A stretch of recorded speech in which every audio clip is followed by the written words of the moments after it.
Hello, comrades. My name's Davey Heller. I'm a contributor to classconscious.org, which is a Trotskyist website with contributions from Trotskyists in Australia and North America. I'm excited to be part of these May Day celebrations, and I'm here today to give a report back on an element of the class struggle from Australia. And what I'll be focusing on in my presentation is the collaboration between the trade union movement, the Labor Party, and big business during the corona crisis response in Australia over the last few months. All right, so I'll make a start on my presentation. The Australian government is led by the Liberal Party, with the far-right Christian conservative Scott Morrison at the helm. Morrison tries to pass himself off as just a suburban dad, but in fact is our perhaps less erratic but nevertheless antipodean version of Donald Trump. Morrison, like so much of the ruling class in the Western world, tried to downplay and ignore the threat of the COVID pandemic for as long as possible to avoid any impact on production and profits. In early March, as the crisis escalated around the world and cases increased in Australia, Scott Morrison was still encouraging Australians to go to the football and shake hands. As the number of cases rose, however, and the footage of northern Italy hit our televisions, even Morrison cracked and was dragged kicking and screaming to the reality that social distancing and partial economic shutdowns were necessary. A partial shutdown. In Australia, social distancing measures in people's private lives has been severe, including limiting any gatherings to only 2 people. However, in contrast, there has not been a total shutdown of the economy. Whilst tourism, the arts, entertainment, hospitality, and large sections of retail have been shut down by decree or due to lack of demand, the Australian government has kept open construction, mining, agriculture, transport, and shopping centres. Whilst many public servants and white-collar workers are working from home, most blue-collar workers are still on the job. Schools have been closed in many parts of the country, although they're now being moved to reopened. But even this temporary closure only occurred because of the assistance of some state premiers, a lot of teachers' resistance, and indeed resistance from families of students themselves. The federal government has maintained that with little scientific backing, the schools and children will not pose a risk of community transmission. They're pushing this agenda quite obviously because they see getting schools fully reopened is essential to forcing workers back across the board. Unions, including the supposed militant construction, forestry, mining, and energy union, have been instrumental in keeping building sites open and the spigots of profits flowing to big business. Unemployment during the crisis. Of course, even this partial shutdown has resulted in a massive spike in unemployment, which has hit the working class hard, as it's concentrated in the more low-paid sections of the workforce. This resulted in late March in massive queues outside the welfare offices in Australia. According to one estimate from Roy Morgan, on April 8th, their estimate was given on April 8th. In March, we saw an extra 1.4 million Australians become unemployed, and a massive unemployed or underemployment rate of up to 27%. Unemployment is expected to reach levels not seen since the Great Depression. In fear of social unrest, one of the first actions the Morris government took was to double the poverty levels of unemployment welfare known as the dole in Australia for a temporary 6-month period. They raised it to $550 a week. This is still a subsistence wage in effect, even when it's been doubled. The unemployment payment in Australia had not been raised for over 20 years. In addition, this increased payment was not extended to people on the disability pension or the old age pension, leaving both of these groups, who are very vulnerable to the virus, even more vulnerable through leaving them financially worse off during the crisis and not giving them the extra funds they need to get by. Flattening the curve. The Australian government, like its counterparts in Europe and North America, were completely unprepared for this pandemic. Despite months of warning specifically about COVID 19 by the World Health Organization, and years of warning that such an event could happen by scientists. This included a failure to order enough tests to allow mass testing, a failure to build up PPE levels for frontline medical staff and other high risk workers, and except for an early politicized decision to stop travel from China, which was taken shortly after the Trump administration made the same decision, arrivals from sea and air were not quarantined in hotels till late March. Despite this failure to prepare and slowness to implement social distancing measures, perhaps through a combination of luck and geographic isolation, Australia appears to have flattened the curve, slowing the rate of infections and thus far avoiding overwhelming the hospital systems. There are still over 6,000 confirmed cases of COVID in Australia and a death toll of approximately 90 people. WageKeeper, a subsidy for big business. In early April, the peak union body, the Australian Council of Trade Unions, known as the ACTU, which is led by the supposed progressive Sally McManus, worked hand in hand with the Business Council of Australia to lobby the federal government for a wage subsidy scheme. They did introduce a scheme, and it's known as the JobKeeper scheme. Whilst many workers were relieved when this scheme was brought in, because it will result in more money coming into the hands of a lot of workers, it's designed to subsidise workers by giving their employers $1,500 a fortnight to pass on to them. It's a flat $1,500 a fortnight per worker, regardless of their wage. Elements of the scheme, though, reveal that it has been designed largely to favour big business, and in fact, the vast majority of funds for the JobKeeper scheme, for the WageKeeper scheme, no, it's the JobKeeper scheme. These terms get confusing. For the JobKeeper scheme, is in fact going to big business. One of the things that favours big business is the fact that wages must be paid out a month in advance, and then the employer is reimbursed by the government. This means many small businesses lack the cash flow to participate, given the economic downturn. The scheme is also a way for businesses to insist workers stay on at unsafe work sites. The scheme is lauded by the ACTU, even though it allows for the slashing of pay and conditions, supposedly on a temporary basis. The scheme also excludes millions of vulnerable workers, including casuals and the over 1 million people in Australia who were working on temporary protection visas before the crisis. Both of these groups are overrepresented in the industries that have been most affected by the partial shutdown. International students and refugees.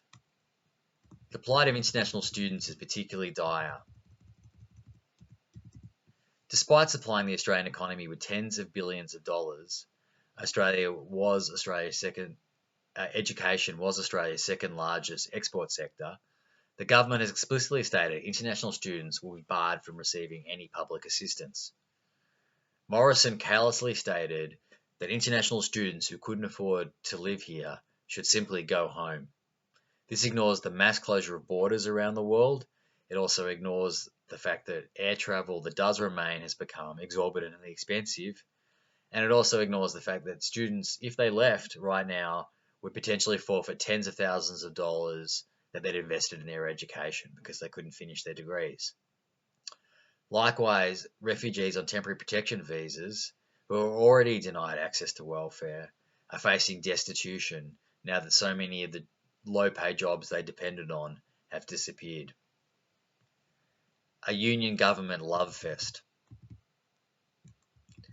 Several quotes have emerged publicly that reveal the level of collaboration between the unions, big business, and the Conservative Liberal government.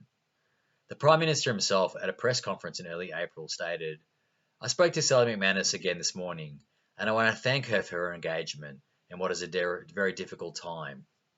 He went on to say, There are no blue teams or red teams. There are no more unions or bosses. There are just Australians now. That's all that matters.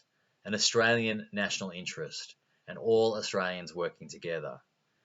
McManus herself echoed these set of sentiments which obliterate the class divisions by saying on ABC Radio National, alongside the head of the Business Council of Australia, that we were all in a quote, Team Australia moment. The government's Industrial Relations Minister, Christian Porter, told the Australian newspaper that he was in daily contact with McManus via video link and WhatsApp. He stated, rather incredibly, if you told me I was going to be BFF with Sally McManus 3 weeks ago, I wouldn't have believed you. BFF, for those who aren't up with the lingo, stands for Best Friends Forever. McManus herself assured the government that the union movement would do nothing to impede the profits of big business, to protect life or vulnerable workers.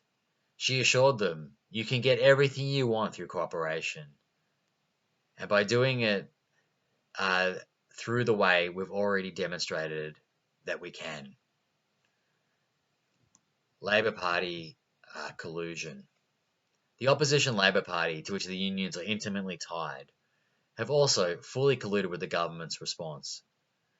They took part in an effective wartime national cabinet, which has been made up of both state and federal governments. The ALP is in power in the majority of states.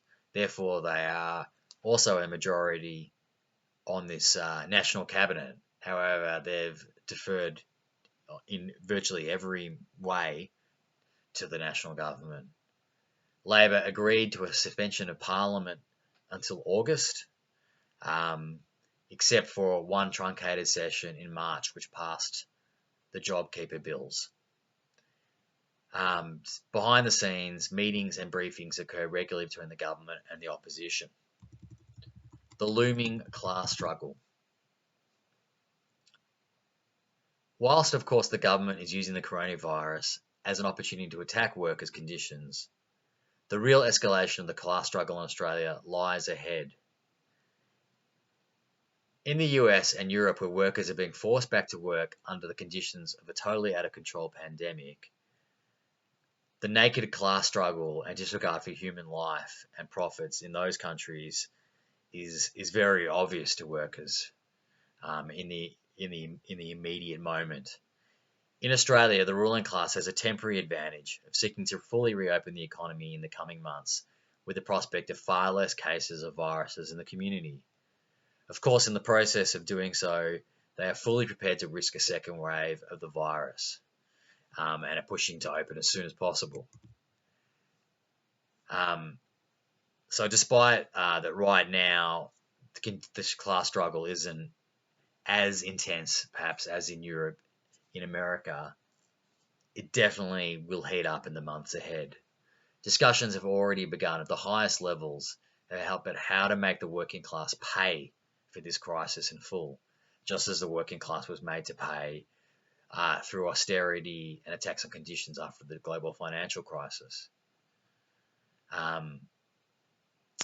The crisis is now being spruiked as an opportunity to implement reforms. As always, these reforms, under the rubrics of increasing competitiveness and flexibility, will involve more tax cuts for corporations and the rich, and a tax on the working class and its conditions, as well as public spending. The ruling class press, the bourgeois press, is already talking about how someone will have to pay, and of course, it's not going to be the rich. These calls for reform explicitly harken back to the Accord reforms of the 1980s and 90s, implemented under the Labor Hawke-Keating governments, with the full cooperation of the union movement at the time. These reforms included the full raft of neoliberal policies, including privatisation, slashing tariffs, and preventing industry-wide bargaining by workers, which was replaced by bargaining which had to be done at the level of the individual workplace. Resistance to these attacks was smashed by the Labor Party at the time, including using the military against airline pilots who sought to break out of the accord. Militants were forced out of unions across the board, and entire unions were deregistered. These reforms in Australia, as in other countries, led to a massive increase in social inequality and a transfer of wealth to the rich. Once again, the ruling class is aiming for Labor and the unions to play the same role as they did in the 80s and 90s by coercing workers into accepting further attacks on their conditions in the name of the national interest, and specifically in the name of economic recovery after the coronavirus crisis.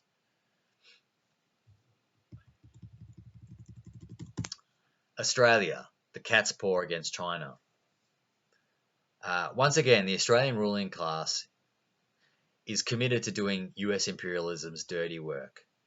Despite China being Australia's largest export market, the US is still the biggest investor in the Australian economy, and likewise much of the ruling class's wealth in Australia is invested in the US. The fortunes of the Australian ruling class are therefore tied to Wall Street and US imperialism more broadly. Therefore, Australian politicians have dutifully chimed in with the Trump regime's call for so-called transparency from China in relation to the origins of COVID-19. They have also echoed calls for an investigation to be set up and reforms of the World Health Organization to be given weapons inspectors-like powers. All of this is just thinly veiled machinations to set up procedures that would blame China for the virus and create a pretext for a further escalation of tensions, if not outright war. Since 2011, when Obama announced the pivot to Asia from the floor of the Australian Parliament, US bases and the use of Australian military facilities has increased by the US. Australia has participated in attempts to militarily confront China in the South China Sea.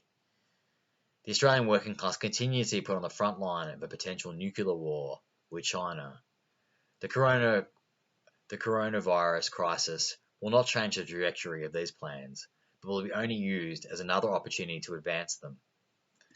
The government and elements of the capitalist press have worked hard to whip up xenophobic hysteria, not just against the Chinese government, but also Australians of Chinese descent.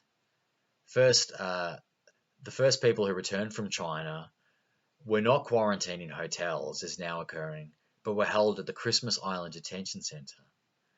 The Home Affairs Minister Peter Dutton fanned the flames of bigotry by going on to in the mainstream press and promoting baseless and unproven accusations that Chinese Australians were stripping supermarkets and sending goods back to China in organised operations. Such efforts are just the latest example of the Australian ruling class promoting anti-Asian sentiments to divide the Australian working class at home, but also to cut it off from its class brothers and sisters in the factories and workplaces of China. This is a very old trick of the Australian ruling class, and one they've been doing since the beginning of the capitalist state in Australia in 1901. May Day and the need for internationalism. The fight back by the Australian working class against both the economic attacks and war plans of the ruling class must occur as part of an independent international movement of the working class fighting for socialism, if they are to succeed.